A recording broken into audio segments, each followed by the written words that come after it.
नमस्कार। आज हम एक ऐसे सफर पर निकलने वाले हैं, एक विचार का सफर जिसने पूरी 20वीं सदी का चेहरा ही बदल दिया। ये कहानी है शोषण की, सिद्धांतों की और एक जबरदस्त क्रांति की। ये सिर्फ एक लाइन नहीं है। समझिए, ये वो चिंगारी थी जिसने दुनिया भर में क्रांतियों की आग लगा दी। बड़े बड़े साम्राज्य ढह गए और इतिहास का नक्शा ही बदल गया। तो चलिए इसी शक्तिशाली विचार की जड़ों तक चलते हैं। देखते हैं ये सब शुरू कहां से हुआ। तो हर कहानी की एक शुरुआत होती है ना। हमारी कहानी शुरू होती है चिमनियों से निकलते धुएं और मशीनों के कान फाड़ देने वाले शोर के बीच। ये दौर था इंडस्ट्रियल रेवोल्यूशन का, औद्योगिक क्रांति का। हाँ, ये तरक्की का जमाना तो था, पर इस तरक्की की एक बहुत भारी कीमत चुकानी पड़ी। एक ऐसी कीमत जिसने समाज को साफ साफ दो हिस्सों में तोड़ दिया। और ये बंटवारा कोई मामूली नहीं था, बहुत गहरा था। सोचिए, एक तरफ थे वो अमीर पूंजीपति, कारखानों के मालिक जो दिन ब दिन और अमीर होते जा रहे थे, और दूसरी तरफ लाखों करोड़ों मजदूर जो बेहद खतरनाक हालात में ना के बराबर मजदूरी पर दिन रात खट रहे थे। उनके पास कोई अधिकार नहीं थे, था तो सिर्फ शोषण। और बस इसी गहरी असमानता की खाई से एक क्रांतिकारी विचार ने जन्म लिया। अब उस समय जो सिस्टम चल रहा था उसे कहते थे कैपिटलिज्म, यानी पूंजीवाद। मतलब सीधा सा था, जिसके पास कारखाने और जमीनें हैं, सारा का सारा मुनाफा भी उसी का है। सारी ताकत, सारा कंट्रोल बस कुछ गिने चुने हाथों में आकर सिमट गया था। और जब शोषण इतना बढ़ गया तो इसी के खिलाफ एक नई आवाज उठनी ही थी। एक नया आइडिया सामने आया जिसे नाम दिया गया समाजवाद। तो आखिर ये समाजवाद था क्या? देखिए, ये एक ऐसा विचार था जो कहता था कि कारखाने और जमीनें किसी एक इंसान की जागीर नहीं, बल्कि पूरे समाज की संपत्ति होनी चाहिए। इसका मकसद क्या था? मकसद था कि दौलत सिर्फ कुछ लोगों की तिजोरियों में ना रहे, बल्कि सब में बराबर बटे। एक ऐसा समाज बनाना जहां कोई अमीर गरीब ना हो।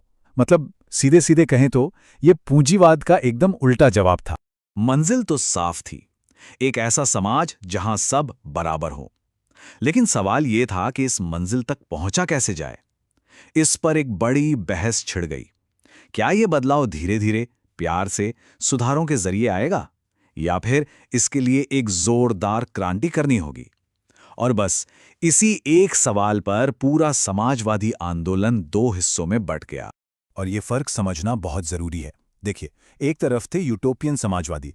ये लोग थोड़ा आदर्शवादी थे, मानते थे कि अमीरों को समझा बुझाकर शांति से बदलाव लाया जा सकता है। एक आइडियल दुनिया का सपना देखते थे। वहीं दूसरी तरफ थे कार्ल मार्क्स जैसे वैज्ञानिक समाजवादी। इनका कहना साफ था, इतिहास उठाकर देख लो, बिना लड़े, बिना संघर्ष के कोई बड़ा बदलाव आज तक नहीं आया है। उनका मानना था कि मजदूरों को अपने हक के लिए लड़ना ही होगा, और क्रांति वही एकमात्र रास्ता है। हाँ, तो कुछ शुरुआती समाजवादी विचारकों ने सपने को सच करने की कोशिश भी की। जैसे फ्रांस में थे सेंट साइमन। उनका कहना था कि समाज का पहला काम गरीबों की भलाई करना होना चाहिए। फिर ब्रिटेन में थे रॉबर्ट ओवेन। उन्होंने तो एक कदम और आगे बढ़कर स्कॉटलैंड में एक ऐसी फैक्ट्री ही बना डाली जहां मजदूरों के साथ बहुत अच्छा बर्ताव होता था। वो बस ये साबित करना चाहते थे कि देखो भाई, मुनाफा और इंसानियत दोनों साथ साथ चल सकते हैं। रॉबर्ट ओवन का एक सीधा सा मानना था कि भाई, एक खुश मजदूर ही एक अच्छा मजदूर होता है। और सच कहें तो यही यूटोपियन समाजवाद का मूल मंत्र था, मजदूरों की भलाई पर फोकस करना।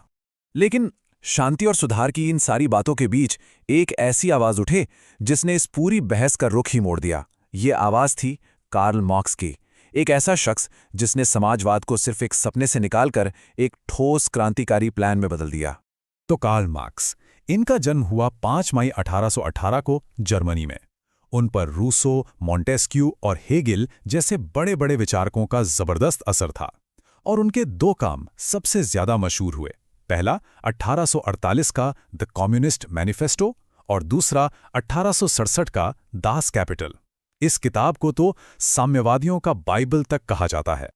अब मार्क्स का सबसे बड़ा आइडिया था हिस्टोरिकल मटीरियलिज्म, या ऐतिहासिक भौतिकवाद। नाम थोड़ा भारी भरकम है, पर मतलब इसका बड़ा सीधा है। मार्क्स ने कहा कि इतिहास राजा महाराजाओं की कहानियां नहीं हैं। असल में ये हमेशा से दो क्लास, अमीर और गरीब, के बीच की लड़ाई की कहानी है।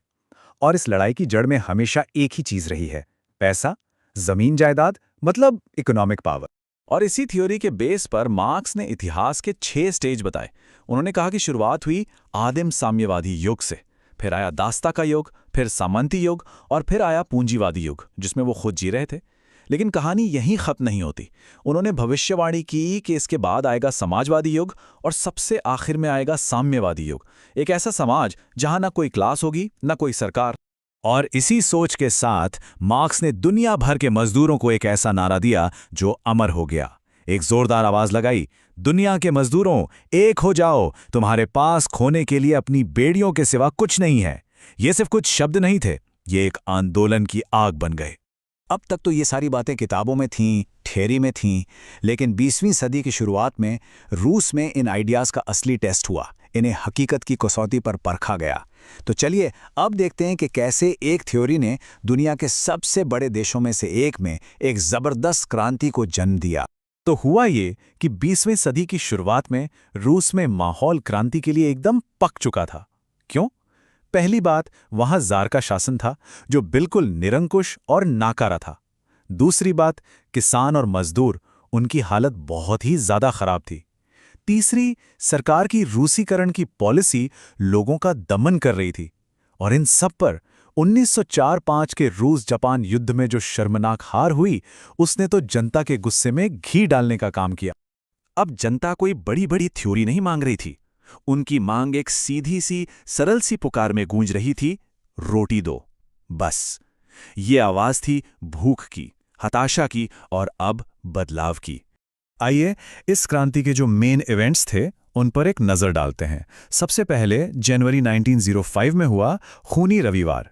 जार की सेना ने निहत्थे प्रदर्शनकारियों पर गोलियां चला दी और लोगों का राजा पर से भरोसा उठ गया। फिर आया मार्च 1917, जब इतने बड़े पैमाने पर विरोध हुए कि जार को गद्दी छोड़नी पड़ गई और इसी के साथ रोमानोव राजवंश का अंत हो गया। और फिर फाइनल सीन, नवंबर 1917 में लेनिन के नेतृत्व में बोल्शेविकों ने सरकारी बिल्डिंग्स पर धावा बोला और सत्ता पर कब्जा कर लिया। इसी को हम अक्टूबर क्रांति के नाम से जानते हैं। रूस में हुई इस क्रांति ने सचमुच दुनिया को हमेशा हमेशा के लिए बदल दिया। ये एक नए दौर की शुरुआत थी, एक ऐसी गूंज जो आज भी पूरी दुनिया में सुनाई देती है। और इस नए दौर में सरकार किसके हाथ में आई? सर्वहारा वर्ग के। ये कौन लोग थे? ये थे किसान, मजदूर, आम गरीब लोग, मतलब वो तबका जिसका पूंजीपतियों ने हमेशा शोषण किया था। सोचिए, इतिहास में ऐसा पहली बार हो रहा था कि सत्ता इस क्लास के हाथों में आई थी। तो इस नई कम्युनिस्ट सरकार ने आते ही क्या बड़े बदलाव किए? सबसे पहले प्राइवेट प्रॉपर्टी का कॉन्सेप्ट ही खत्म कर दिया, अब सब कुछ देश का था। दूसरी बात, कारखानों से लेकर बाजारों तक हर चीज पर सरकार का पूरा कंट्रोल हो गया। अमीरों को मिलने वाले सारे खास अधिकार खत्म और मजदूरों को उनके काम के हिसाब से पेमेंट मिलने लगी। तो अगर हम इस पूरे सफर को समेटें तो क्या है? ये कहानी है एक विचार की, एक चिंगारी की, जो इंडस्ट्रियल रेवोल्यूशन की आग में पैदा हुई, जिसे मार्क्स और एंगल्स जैसे विचारकों ने एक जबरदस्त थ्योरी में बदला।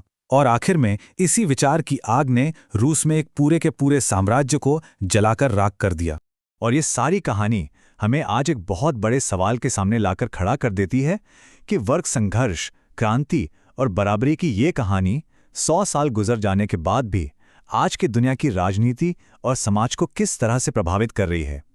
ये एक ऐसा सवाल है जिसका जवाब शायद हम सबको मिलकर खोजना होगा।